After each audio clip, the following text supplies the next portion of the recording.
Now, the most riveting 2 minutes in television, the latest from the political grapevine. Tuesday, we told you about several areas around the planet experiencing record cold and snowpack in the face of all the predictions about global warming. Now there's word that all 4 major global temperature tracking outlets have released data showing that temperatures have dropped significantly over the last year. California meteorologist Anthony Watts says the amount of cooling ranges from 65 hundredths of a degree centigrade to 75 hundredths of a degree. He says that is a value large enough to erase nearly all the global warming recorded over the past 100 years. Watts says it is the single fastest temperature change ever recorded, up or down.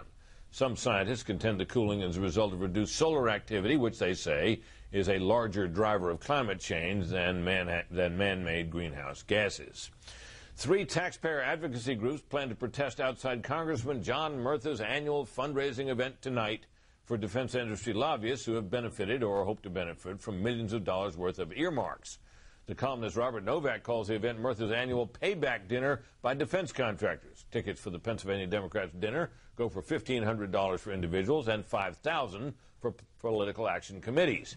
Murtha has $115 million worth of earmarks in the 2008 Defense Appropriations Bill, and he was recently voted the 2007 Porker of the Year by Citizens Against Government Waste for his total of $150 million in earmarks in the 2008 budget.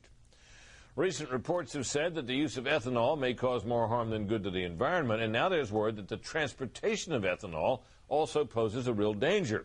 It turns out that ethanol fires are harder to put out than gasoline fires.